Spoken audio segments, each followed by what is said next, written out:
This is Beijing in southern China. On an evening in October 1934, a column of 86,000 soldiers, their followers and supporters, set off silently from this town. Most of them were notified of the move without knowing where they were going. The people who saw them off thought that they would soon return, but they did not. In October 1935, 1 year after they left Beijing, the bedraggled, beaten-up remnants of that army arrived in northern Shanxi, with only 7,000 soldiers left. In October 1936, other fronts of the Red Army, including the 1st, 2nd and 4th fronts, the 25th Corps and the Shaanxi Gansu Red Army, arrived successively. Originally numbering over 200,000, they brought the total to just 36,000 soldiers and established the garrison that would be a starting point for the war against the Japanese invasion. That trek by the Red Army has become known as the Long March.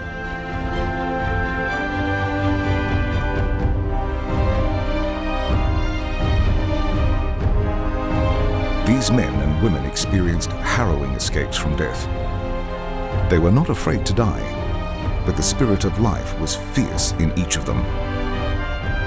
走小路，走山，走，这个脚趾头没有好的。长征没理想信念，连1000路也走不了。伟大长征精神，就是把全国人民和中华民族的根本利益看得高于一切，坚定革命的理想和信念，坚信正义事业必然胜利的精神，就是为了救国救民，不怕任何艰难险阻，不惜付出一切牺牲的精神，就是坚持独立自主、实事求是、一切从实际出发的精神，就是顾全大局、严守纪律、紧密团结的精神，就是紧紧依靠人民群众，同人民群众生死相依、患难与共、艰苦奋斗的精神。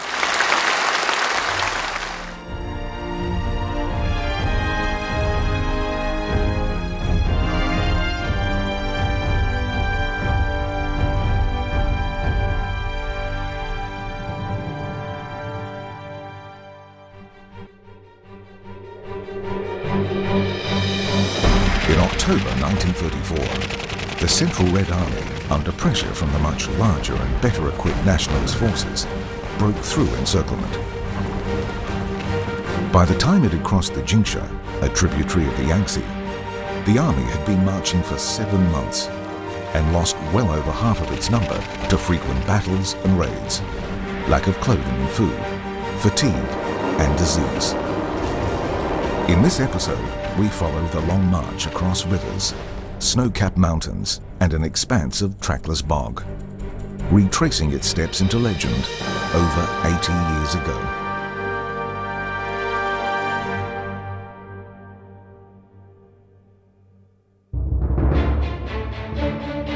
Chiang Kai-shek had telegraphed his commanders that the fate of the nation depends on bottling up the Reds south of the Yangtze.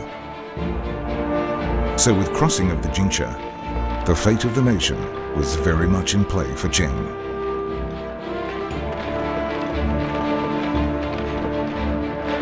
The last part of our march was extremely difficult, remembered Battalion Commander Sun Chi-hsien.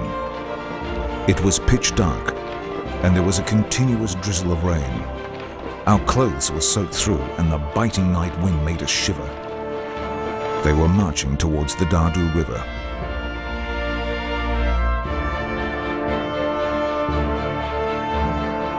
The Central Red Army was not the only communist formation on the move.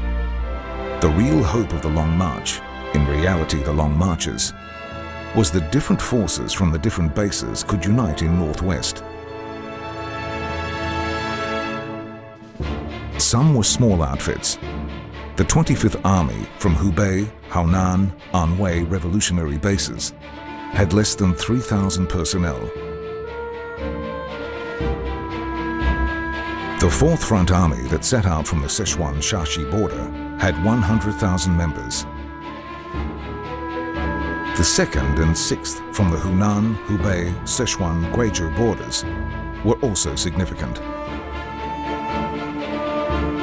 When Mao, Juda and Zhou Enlai led their columns towards the hoped-for union of these forces, they were faced by life and death tests from the enemy and harsh challenges from the natural environment, which provided rich inspiration for literary and artistic works. Of these episodes, what happened at Luding Bridge has perhaps been responsible for more songs, paintings and heroic stories than any other event on the march.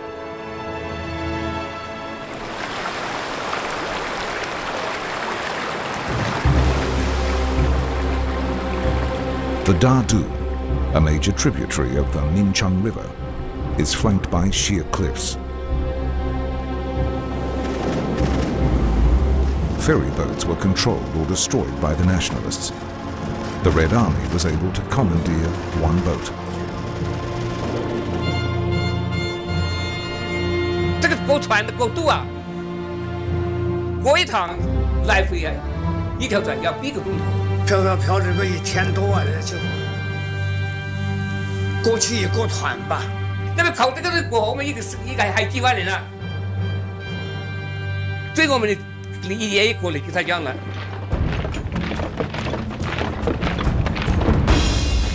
For an army being pursued by a much larger force, the only way across the river was by a chain bridge at Luding.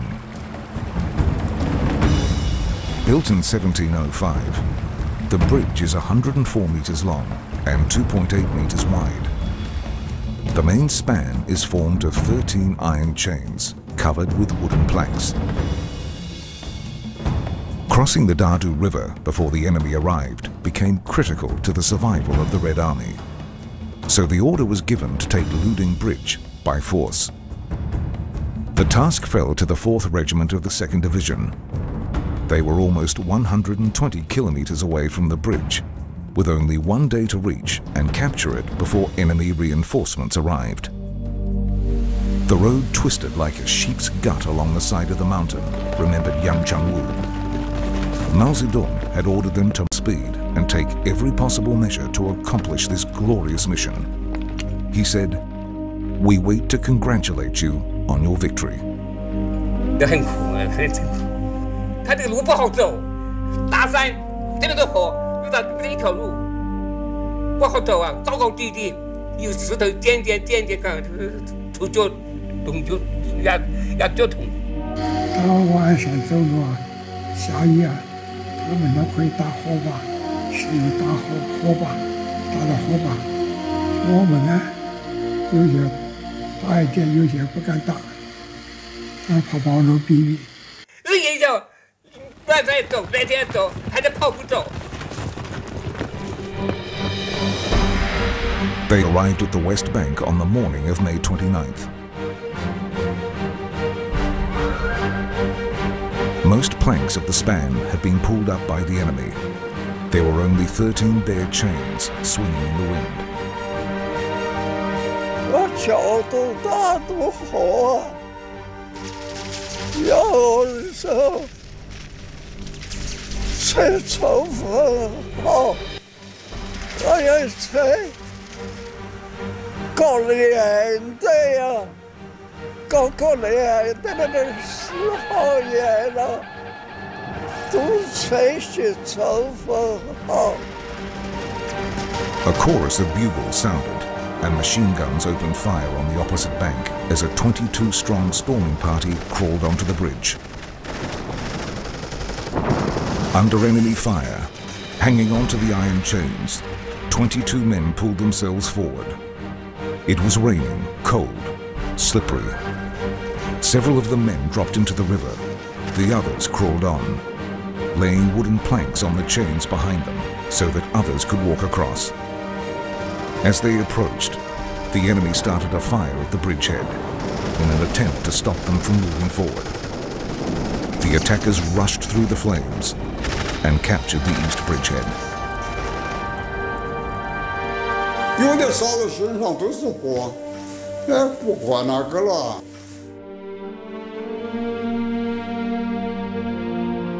We sang all the way on the march, one female veteran recalled. One of the songs she remembers offers another perspective on the fight at Luding Bridge. Gunfire lit the heavens, iron chains rocked, feet planted on iron chains undaunted. The women wrestled the medicine chests. 假如是没有这个泸定桥呢？你在那里等死啊！你在路上等死啊！你点来了，你都被消灭了，越堵死的还点呀！ The next day, Chairman Mao arrived to join the thousands of troops marching across the Luding Bridge, crossing the river that separates the Chengdu Plain from the Tibetan region. The battle had rescued the Red Army, but what was ahead was a far sterner test. Chen Changfeng, who covered the entire journey as Mao's bodyguard, said that as they departed Luding, each of us was required to carry rations for 14 days, a bamboo pole, and a 7-meter-long rope.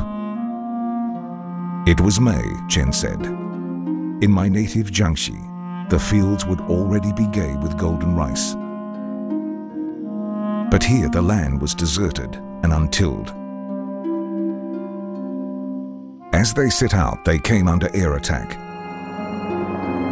Nationalist aircraft frequently bombed and strafed the marchers. In one incident, Mao was injured by a blast that mortally wounded the guard walking beside him. He reportedly held the guard and shed tears, a sight rarely seen on the march. In another raid, Mao's wife, He Ziqian, was badly wounded by shrapnel from a bomb attack. She would complete the march with shrapnel fragments still in her body. After crossing the Dadu River, the march continued northward, planning to link up with the 4th Red Army, which had crossed the Jialing River and was now in the Chuankung area. The marchers were entering Western China, which has been home to various ethnic minority groups for generations.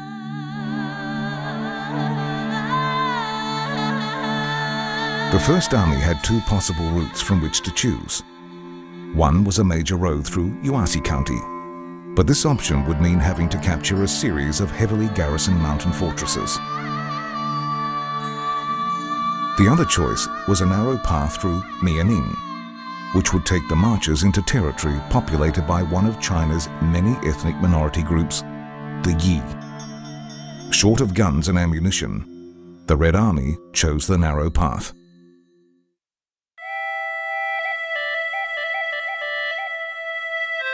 The Yi, victims of prejudice and oppression since the time of Qing rule, didn't want Han people on their land, a fact they made clear to the commander of one of the vanguard units. 他那个是20的消防那个部队，到了少数民族地区，结果以后呢，把衣服也脱了，枪也拿走了。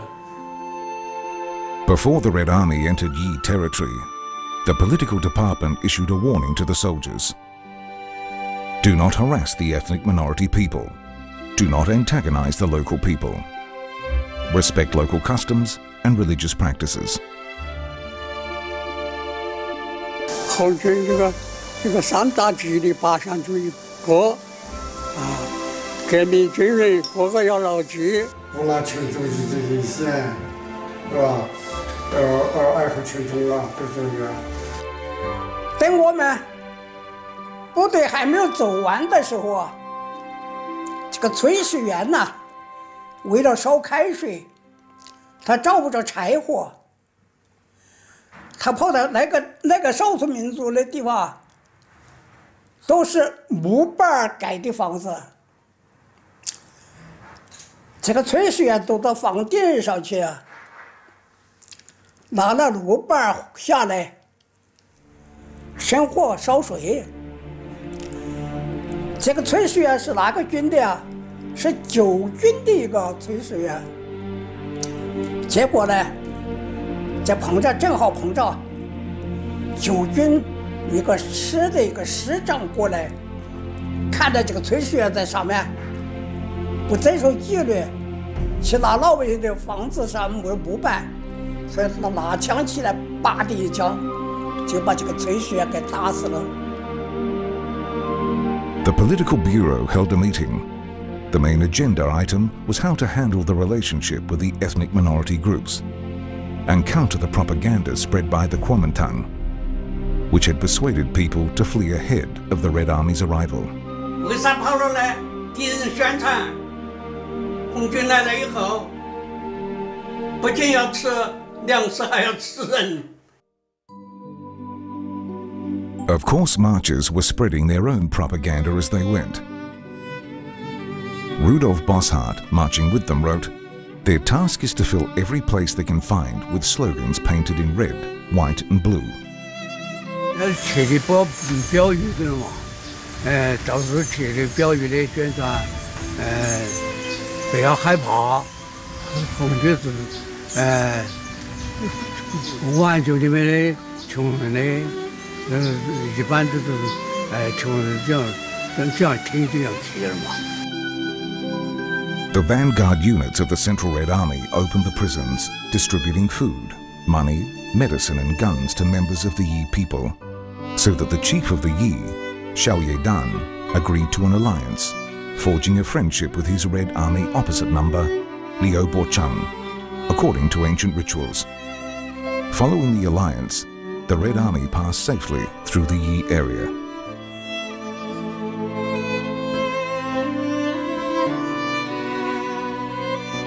This photograph is the only surviving image of the government building in Boba, where on May 1st, 1936, the 4th Front Red Army helped to establish a local government. And this is the living Buddha, Gida Tulku, who was vice chairman of the Bopa People's Government and the first living Buddha to be engaged in establishing a revolutionary regime. It's a story they like to tell about how the march reached out to the minorities. The army laid down rules for protecting temples, respecting lamas and cherishing the people. Judah, commander-in-chief of the Red Army, and the living Buddha became friends through long nights of conversation.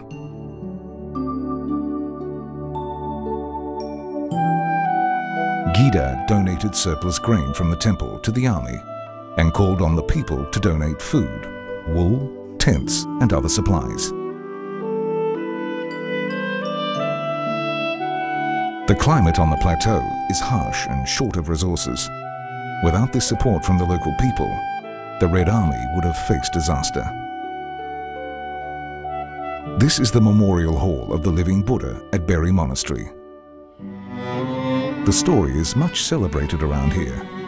When the army left, Gida wrote a farewell poem.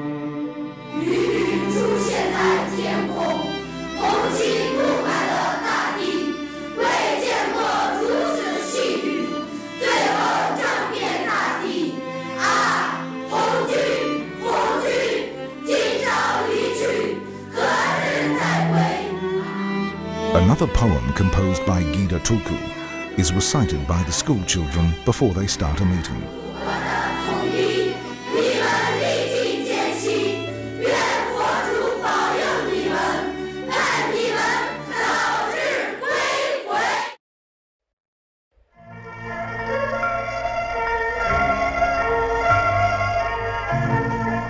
The friendship forged on the long march between the Red Army and the ethnic minorities is an important aspect of the story. It was spectacularly illustrated in the most famed of the song cycles of the People's Republic. The East is Red. With local help, the Red Army moved on. But they entered country that was to prove even more difficult to conquer. They went north, where three possible routes stretched ahead. The eastern option was heavily defended by the Kuomintang Central Army. The western route crossed part of Tibet, a long journey blocked by a vast canyon over 100 kilometers long. And directly ahead of them lay a towering range of snow-capped peaks, which Chiang Kai-shek regarded as impassable. But it was the shortest route without enemies, and it's the one they chose. The Central Red Army reached the foot of Mount Jiaxin in June 1935. It was the first of many snow-capped mountains that they would have to scale, and the greatest. Chiang Yao-wei recalled that the army commanders gave us a talk, saying the Red Army should have the pluck to compete with the mortals, and these mountains had to be crossed. Mount Jiaxin at 4,000 meters is capped by snow all year round. There are no inhabitants, no trails to follow. Rain and hailstorms are common, and the temperature regularly drops to -30. 嘉定山是死亡之山，老百姓叫做神山了。No equipment, the wrong clothes, straw sandals or no shoes. Not much food, brewing chili and ginger for warmth. And this was not a handful of zealots. These were tens and thousands of ordinary people.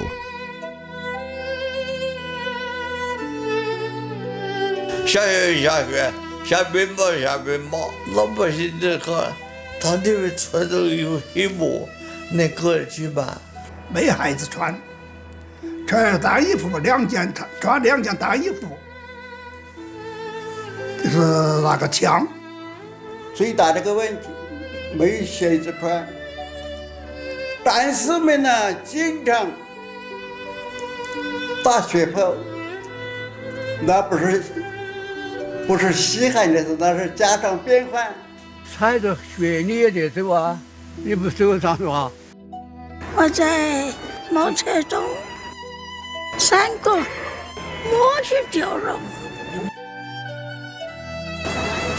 爬雪山很好的爬雪山我们离山顶1法里或者是休息，就从中间吃点干粮。但是山顶不能停，停下了你就走不了。那个雪山说实在的，鸟都不飞过，很不好。结果上到了雪山的话，那山顶上不能坐，不能站，一站了，一坐下就完了，空气非常稀薄。那不能坐的，一坐一下以后就站不起来了，结果那个二军团那个保卫部长一把把我拽起来了。小鬼不能坐的，一坐着的话，有的天线里面这个雪上成线了。他说你再也看不到你爸爸妈妈了，拉着我就跑。Mao Zedong's daughter, Li Min, described how her father repeatedly told everyone, "Bow your head. Don't look up. Don't look down either. Look forward." Some found other ways of getting help on the climb. 我雪山呢，我呢就是跟着他们啊。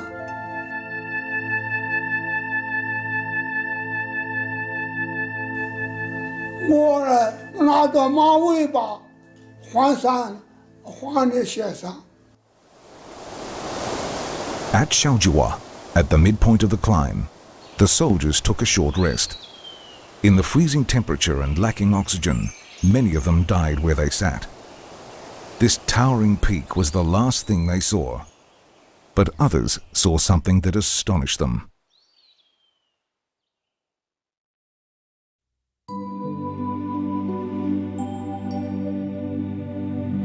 人的还是很团结的，也是勇敢的，还是互相鼓励的，不是还是那种。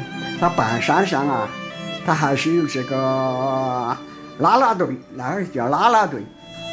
半山上还是有这个唱歌的啊、打鼓的啊，部队打那个洋，现在打那个洋鼓啊，哎，鼓励士气嘛，对不对？大家过去嘛。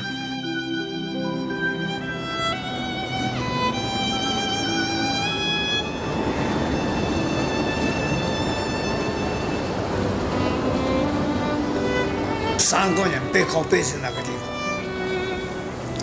方，看起来呢也不说话了，也不能动弹，不能走了。所以说我们呢就走到跟前去，看一看，看一看，同志走吧。这人就背靠背的这就死掉了。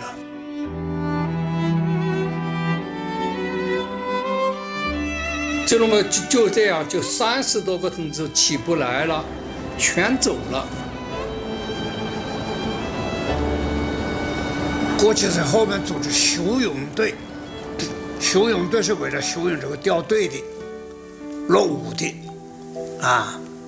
后来呢变成叫做改为埋葬队，因为我们是后卫啊，掉下去的人啊就很多啊。看到那个蹲下的人啊，等于那个血井棺材一样。我看到这个情景，谁从这儿来过啊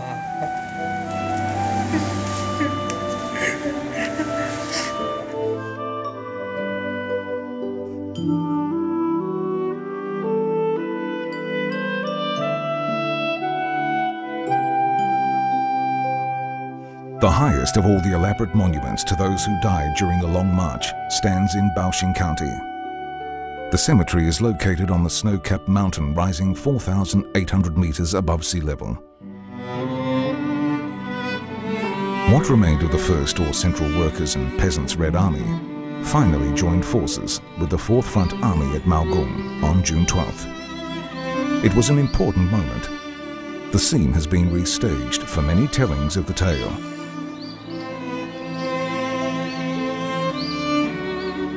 There was a heavy mist as they came down from the mountain, a survivor told Sun Chuyun. And when each side unfurled their flags, they knew each other. 那些同志见到我们了，抱到一块就哭啊，那种革命阶级的感情啊，那简直是没得办法用这个来形容啊。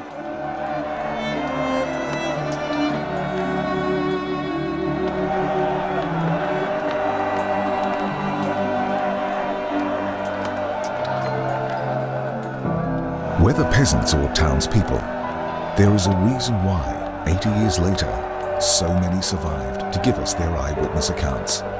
So many were so young.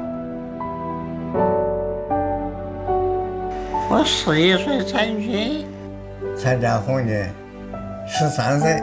长的时候啊，14岁吧。我是12岁，13岁当红军。我15岁的时候去参加红军的，才16岁，但是我报的时间呢，报的是18岁。说了排长，后来问他你为啥要报18岁啊？我说我怕你们不要我。我那个时间才是很小，还没有一个还要枪长啊，还没有一个还要枪高，所以说红军的那个时间呢，不要我，我就跟着红军走，红军走哪里我就走哪里，所以是这样子一直跟着红军走。Joining the army gave young soldiers hope for the future. When Rudolf Bosshardt asked such youngsters why they joined, they answered, because we do not have enough to eat at home.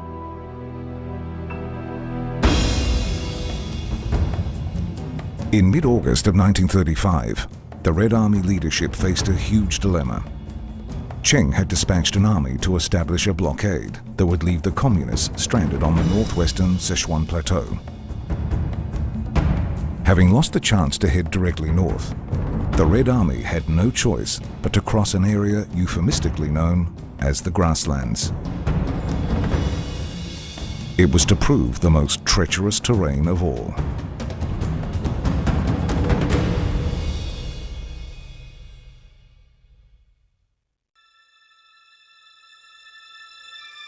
The Songpan grasslands, 3,500 meters above sea level, cover an area of more than 15,000 square kilometers. The climate is unpredictable. Snow and hailstorms are frequent. It has no roads, drinkable water or food.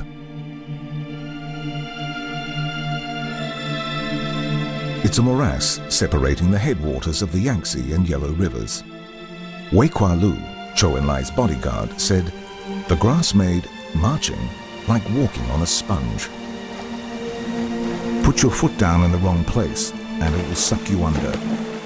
Many marchers not well prepared for the ordeal that faced them took their last steps here.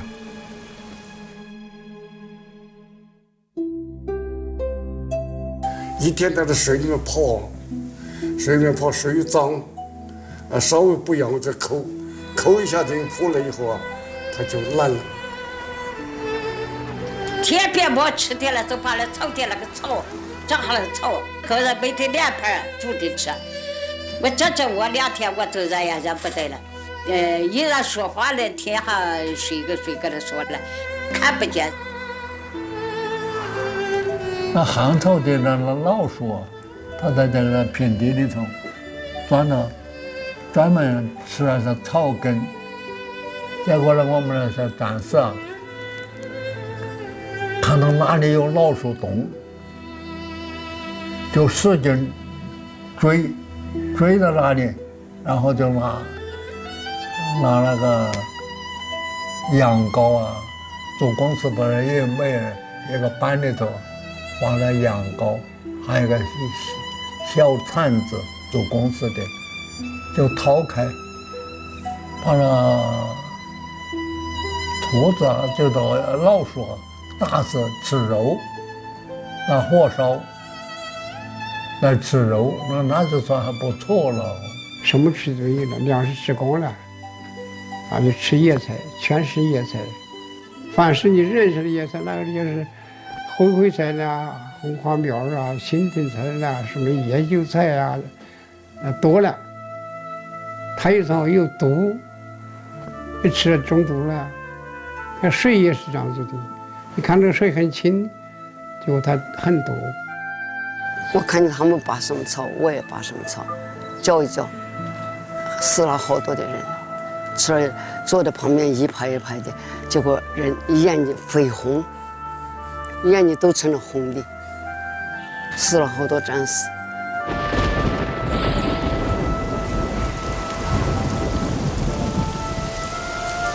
没办法找野菜，这个要医生来鉴定，这种菜好像有点像定制菜的样子，就找点野菜来煮着吃，是吧？那有些人讲的太厉害的话，有什么把人家前面吃听过没吃的不消化，哪晓得还是原来个样的土，把它洗干净大便也再吃。这个割草的是非常牺牲大呀，我们牺牲多少人？有的一堆儿一堆的啊，有的一堆的2、3个的、4、5个的都有啊，一堆堆的，卖都没得办法卖啊。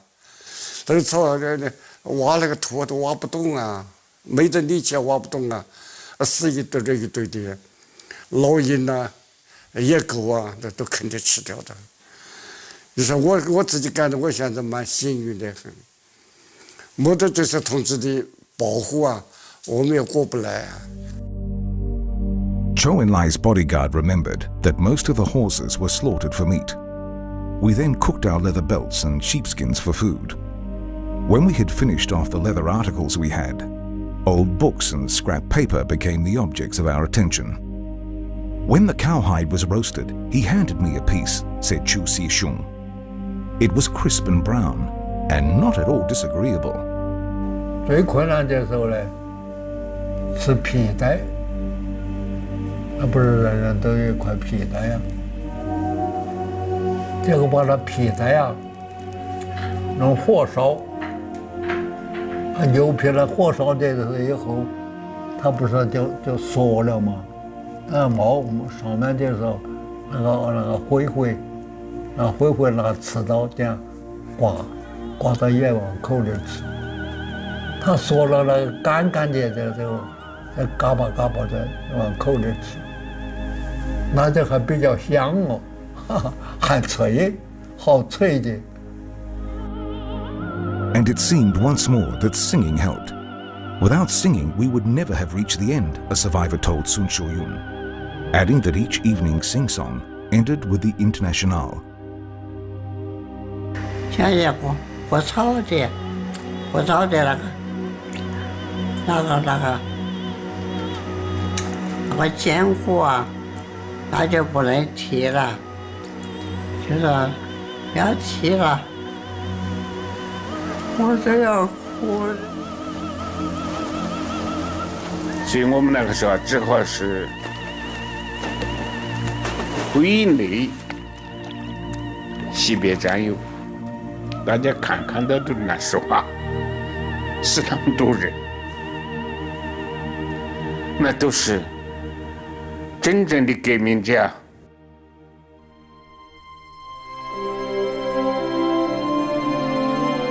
Crossing the grasslands, Zhou Enlai developed a high fever. Ping Dihua made the difficult decision to discard some heavy equipment and arrange for a stretcher team to carry Zhou through the grassland. When years later one of the stretcher bearers died, Zhou, by then Premier of China, was one of those who carried the coffin.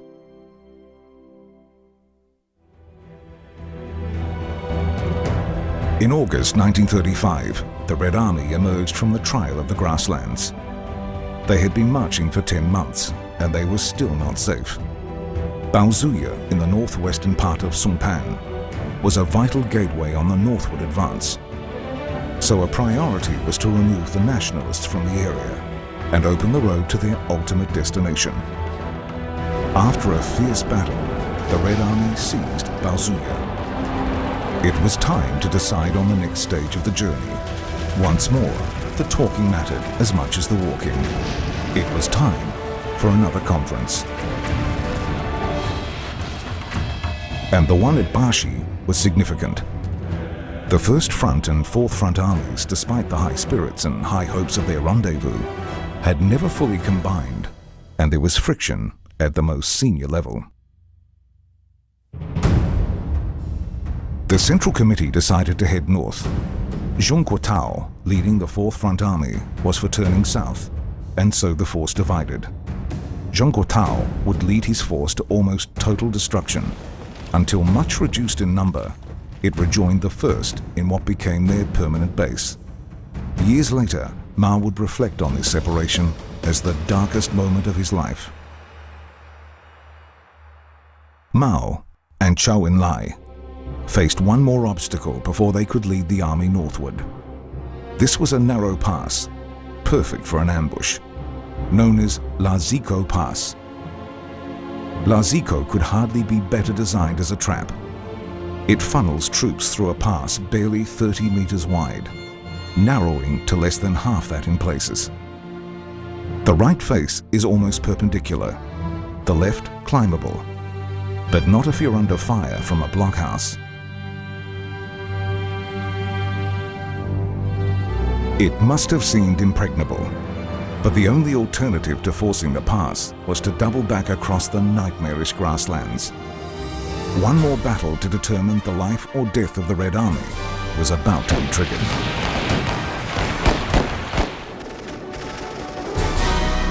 The attack went in at night. It crashed against a strong nationalist troop concentration and failed with heavy casualties. They'd come a long way, too far to be beaten surely. They didn't lack for courage, but they were short of just about everything else. 一个人好多无可替代，手榴弹呢几乎没有枪啊，没有子弹，有枪啊，有的枪啊没有锐性，有的枪呢是半截。这5个子弹里面有1个呢是一个真的在外面，这4个都是假的，出这个袋子里面，看起来这个子弹呢最基础那个挑战整体一样，实际上都是空的。The order went out. It is credited to Mao for experienced mountain climbers to volunteer, and a group of about 50 men, including some from Montagnard minorities like the Miao, stepped forward. And without proper climbing gear, they set off. They were climbing to the peaks in darkness. Just before dawn, explosions were heard. The climbers were hurling grenades down on the entrenched positions, and soon the men watching below saw the nationalist garrison decamping. Liupan Mountain is the last high mountain climbed by the Central Red Army on the Long March. Mao Zedong wrote a famous poem about Mount Liupan. The sky is high, the clouds are pale. We watch the wild geese vanish southward. If we fail to reach the Great Wall, we are not men. We who have already measured 20,000 li, high on the crest of Mount Liupan. Red banners wave freely in the west wind. Today, we hold the long cord in our hands. When shall we bind fast the grey dragon? The Red Army could finally move forward, no longer through remote and desolate areas, but into the open areas of Gansu and Shanxi. After enduring starvation, aerial bombardment and almost daily skirmishes with nationalist forces, Mao halted his columns in northern Shanxi on October 19, 1935. They joined the local Red Army contingent of 6,000 men, and in time, other Red Army forces would join them. 大家都是说很高兴呐，说我们要到陕北革命根据地去了，毛主席在那里啊，我们当然听了，他也讲了，都部队传达了，说那是欢欣鼓舞的，但是这下说我们可以有救了，胜利了。 Mao and the Central Committee decided to build the revolutionary stronghold on the border of Shanxi and Gansu. Mao saying that northern Shanxi was the end of the Long March and the start of the war with Japan. In anticipation of the 2nd and 4th Front Red Army's arrival, the CPC Central Committee ordered that housing, winter clothes and food be made ready. An eyewitness reported, the gate to the old town was covered in bright posters and flags. There were firecrackers and drums banging. The Red Army's union, said Mao, heralds peace for China. I was so moved, said Wei Gualu, that tears of happiness ran down my face and every trace of weariness from being on the march over a year was suddenly gone. The Central Red Army joined the 4th Front Red Army at Weining in Gansu Province on October 9, 1936. On October 22nd, at Xiangtai Fort in Ningxia Province, they were joined by the 2nd Front Red Army. The Long March, which had passed through 14 provinces, climbed 18 mountain ranges, crossed 24 rivers, fought countless battles and lasted 2 years, ended with safety and success for those who had marched and for their leaders, Mao, Zhou Enlai and Jude, who would go on to lead the People's Republic. No two people seem able to agree on the exact distance covered, but it was a long march, probably not less than twice the distance across the United States. The Red Army's 200,000 strong when they began their marches, numbered only 30,000 when they joined forces in northern Shanxi. But they were 30,000 troops who changed the course of Chinese history. In the face of the growing threat of Japanese aggression, on the 12th of December 1936, the nationalist leaders Zhong Shuliang and Yong Ho-chang detained Chiang Kai-shek in the Xi'an incident. They insisted that Chiang formed a united front with the Communist Party against the Japanese. And so, on July 7, 1937, when Japan launched its full-scale invasion of China, the Communist Party and the Kuomintang cooperated for the second time and jointly fought for the Chinese nation against the Japanese invaders. In 1945, the army which had endured the Long March shared victory in the anti-Japanese war with the whole nation. 3 years later, it had defeated the Kuomintang, and Mao declared a new country with a population of several hundred million, the People's Republic of China. Whether facing difficulties or meeting with success, the People's Republic looks to the Long March as an expression of the qualities and values that define the nation. These are the qualities that China celebrates by naming her space rockets the Long March, by naming her submarine fleet the Long March, and by naming the spirit that animates the people today, the new Long March.